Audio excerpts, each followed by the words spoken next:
Olá, pessoal. Bom dia, boa tarde, boa noite.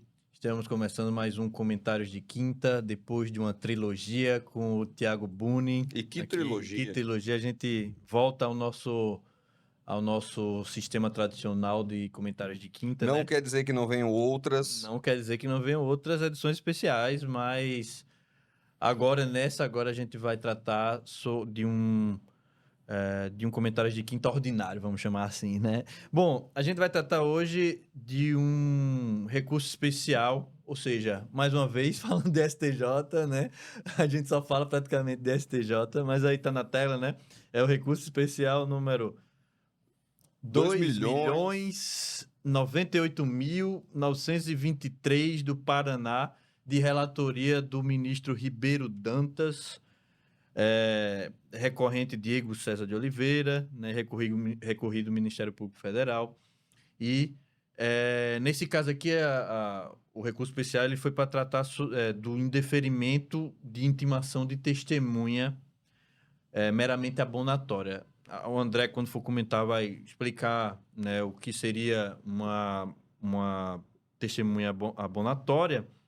Aí, nesse caso aqui, o juiz ele quis substituir o depoimento da testemunha abonatória por declaração escrita dessa testemunha, né? E aí não houve um indeferimento do pedido de intimação da testemunha, e aí a decisão do recurso especial, a questão principal é exatamente essa, né? Da necessidade ou inexistência de justificação preliminar em relação à intimação de testemunha de defesa, que está lá no artigo 396-A do Código de Processo Penal, né? Nesse caso, o relator, o ministro Ribeiro Dantas, ele diz que o indeferimento de intimação de testemunho de defesa, devido a essa ausência de justificação, acompanhado de substituição dos depoimentos orais por declarações escritas, sem convocação na audiência, compromete o equilíbrio processual, direito de defesa, e eu diria mais a paridade de armas também, né? Então, seria violação direta a esses princípios e ferimento diretamente do artigo 396-A do Código de Processo Penal, né, André? Exatamente, Marcos. Bom dia, boa tarde, boa noite, boa madrugada para você que está aí nos assistindo. Veja só, eu queria começar aqui da leitura do próprio 396A, para depois atender a indicação do Marcos, para explicar das testemunhas abonatórias e falar do caso aqui, obviamente. Veja, o artigo em questão aqui é o 396A.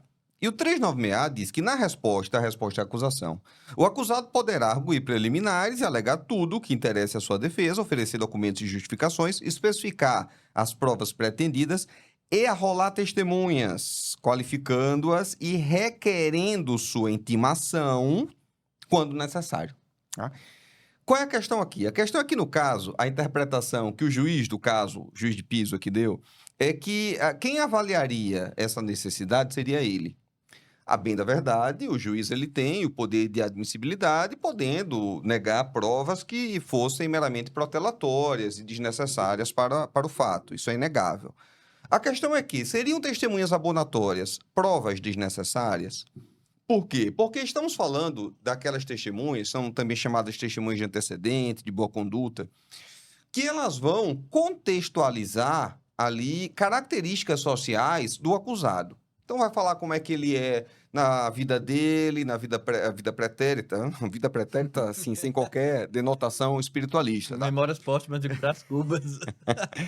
Então, como é ele em seu ciclo social, no trabalho, com a família, filhos, amigos, etc. Ou seja, a gente tira ali o que o Carnelutti chama de pequena história do delito e tenta inserir em uma história muito maior, que na verdade é aquela na qual todos nós estamos inseridos, né?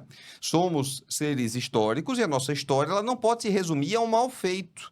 Inclusive, a própria lei reconhece isso quando, no artigo 59, como também nas agravantes e atenuantes, traz questões ligadas ou relacionadas a esse contexto. Então, quando o artigo 59 do Código Penal, na hora da dosimetria da pena, na fixação da pena base, vai dizer que o juiz deve analisar a personalidade, que é questionável até que ele possa fazer isso, ou até que consiga fazer isso, conduta social, antecedentes.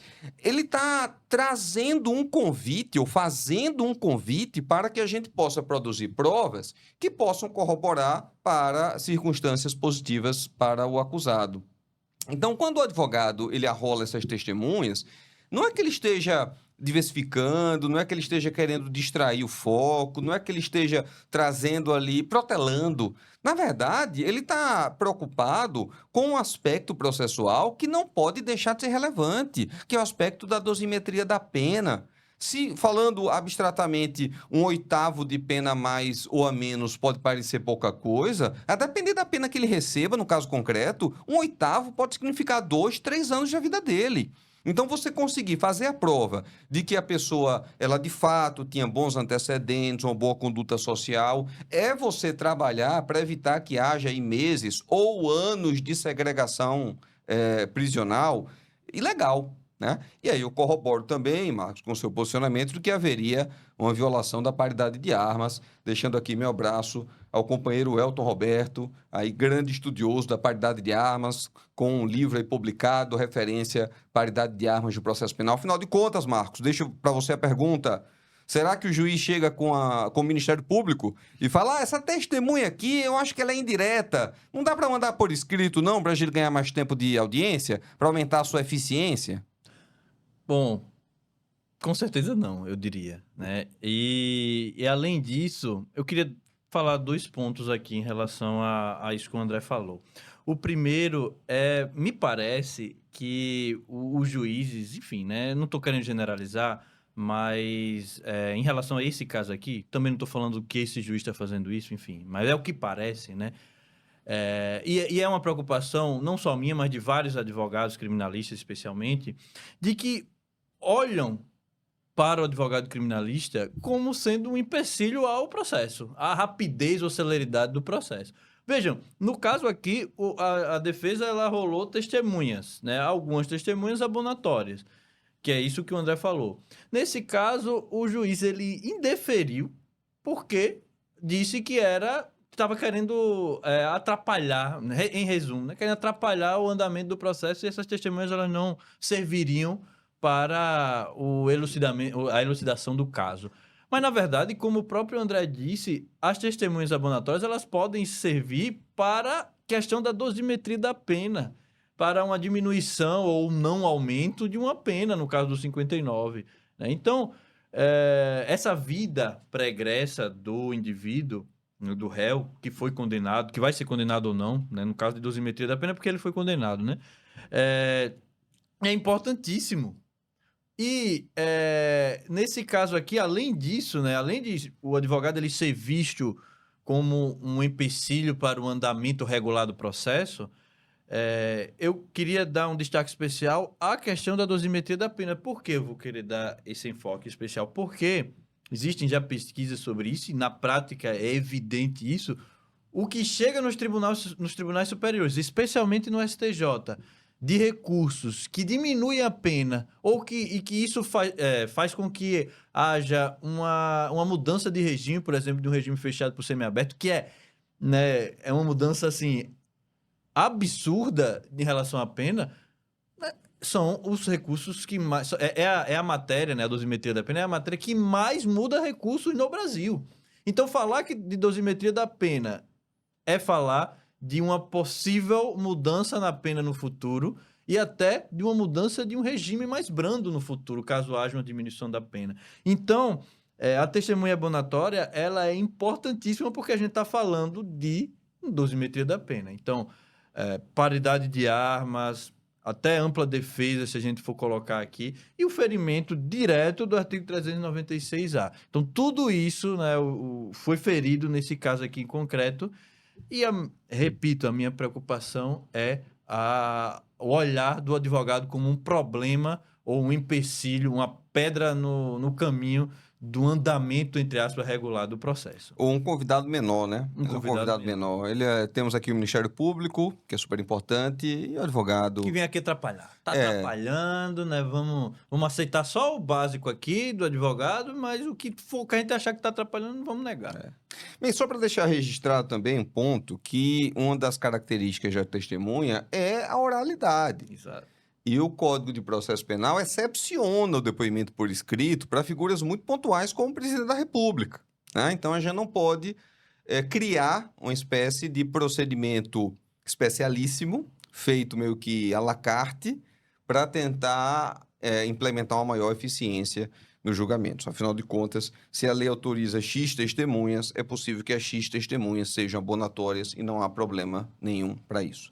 Queria só deixar aqui registrado para você, advogada, advogado, tá lá fazendo sua resposta à acusação, cuidado com as testemunhas, tá? Conversa previamente com o cliente, procura saber quais as melhores testemunhas para rebater os fatos que estão lá, não esquece de pedir a intimação delas, afinal de contas, se você não pedir, aí sim você pode ter dor de cabeça.